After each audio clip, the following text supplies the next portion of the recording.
দেখছে AGT Live 24/7। This is AGT Live 24/7। আমাদের রাজ্যের সড়ক পরিবহনের সাথে যুক্ত যে শ্রমিক সংগঠনগুলো, ত্রিপুরা মোটর শ্রমিক union, Tripura autorickshaw workers union, Tripura e rickshaw শ্রমিক ইউনিয়ন, টিআরটিসি কর্মী ইউনিয়ন, এই সংগঠনগুলোর যৌথ মঞ্চ আমাদের রাজ্যে all India road transport workers federation সর্বভারতীয় ক্ষেত্রে এই সংগঠনের ত্রিপুরা রাজ্য শাখার উদ্যোগে আজকে রাজ্যের সড়ক পরিবহনের শ্রমিকদের সাথে যুক্ত কিছু সমস্যাগুলি নিয়ে আমরা সকালবেলা মোটর স্ট্যান্ড থেকে, পুরানো মোটর স্ট্যান্ড থেকে মিছিল করে রাজ্যের পরিবহন দপ্তরে স্মারকলিপি দিয়েছিলাম, ডেপুটেশন দিয়েছিলাম। তারই অঙ্গ হিসাবে আজকে রাজ্যের স্বরাষ্ট্র দপ্তরের সাথে যুক্ত কিছু দাবি সনদ নিয়ে আমরা রাজ্য পুলিশ হেডকোয়ার্টারের মহানির্দেশকের কাছে আমরা এখানে এসেছি। আমরা পুলিশ অফিসারদের কাছে স্মারকলিপি প্রদান করব। বিশেষ করে আমরা লক্ষ্য করছি আমাদের রাজ্যে সড়ক পরিবহনের সাথে যুক্ত যারা শ্রমিক, তাদেরকে ধর্মনগর থেকে সাবরুম পর্যন্ত নানানভাবে একাংশের পুলিশ আধিকারিক, পুলিশ কর্মীদের কাছে হয়রান হতে হচ্ছে।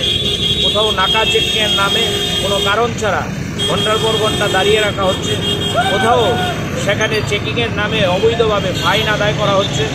সরকারি কোষাগারে টাকা জমা করার জন্য পরিবহন সেক্টরের গাড়িগুলোকে সেখানে বেছে নেওয়া হচ্ছে। বিভিন্ন জায়গায় আমরা দেখছি নেশা কারবারের নামে, নেশা কারবারিদের ধরার নামে প্রকৃত যারা নেশা কারবারি ফুলে পেঁপে উঠছে এই আমলে, বিজেপির আমলে বিশেষ করে, সেই নেশা কারবারিদের ধরতে পারছে না। আমাদের গরিব যারা ড্রাইভার, যারা সহকারী আছে, তাদেরকে দিনের পর দিন ওই কারাগারে রেখে, জেলখানায় রেখে বন্দি করে রাখা হচ্ছে। একটা অদ্ভুত পরিস্থিতি আমাদের রাজ্যের মধ্যে।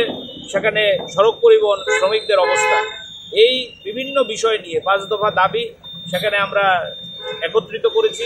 এগুলো নিয়ে আমরা এখানে পুলিশের হেডকোয়ার্টারে এসেছি। আমরা স্মারকলিপি দেব, আমাদের অফিসারদের সাথে কথা বলবো।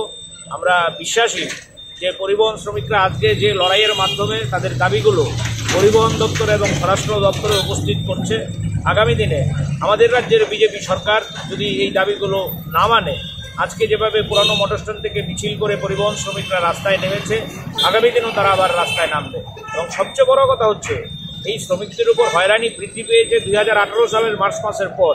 আরেকটা ভয়ানক ঘটনা আপনাদের কাছে না বললে না হয়, আমাদের রাজ্যের মোটর স্ট্যান্ডগুলো জুয়া, নেশা, তোল্লাবাজ, মাফিয়াদের আখ্যায় পরিণত হয়েছে। মোটর স্ট্যান্ডগুলোতে এখন শ্রমিকরা থাকতে পারে না, মাফিয়ারা থাকে। এবং এই মোটর স্ট্যান্ডগুলোতে সেখানে অনিয়ন্ত্রিতভাবে মোটর শ্রমিকদের উপর তোল্লা আদায় চলছে, নানান কায়দা তোল্লা আদায়। এবং আমাদের ইউনিয়নের যে অফিসগুলো, অটোরিক্সা মোটরের ইউনিয়ন অফিসগুলো জবরদখল করা হয়েছে 2018 সালের পর। আরএমএর চমুনিতে আমাদের জুট জায়গা, অটো শ্রমিকদের অফিস ঘর, এই অফিস ঘর সেখানে দখল করে নিয়েছে। বটতলায় আমাদের জুট জায়গায় আমাদের ঘর এখানে দখল করে নেওয়া হয়েছে। উদয়পুর থেকে বেলুনিয়া, সাবরুম, ধর্মনগর থেকে শুরু করে সাবরুম পর্যন্ত বিভিন্ন জায়গায় শতাধিক অফিস ঘর আমাদের নানানভাবে সেখানে দখল করে রাখা হয়েছে। মোটর স্ট্যান্ডে আমাদের কেন্দ্রীয় হেডকোয়ার্টার 5 বার আক্রান্ত হয়েছে, আগুন লাগিয়ে দেওয়া হয়েছে।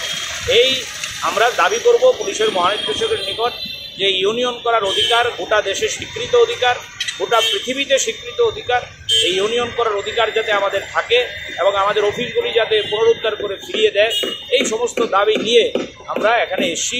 আমরা আপনাদের কাছে আহ্বান করব আমাদের দাবিগুলো মানুষের কাছে পৌঁছে দিয়ে সাধারণ মানুষও যাতে আমাদের দাবিগুলির প্রতি সহমত পোষণ করে এই ভূমিকা আপনারা নেবেন।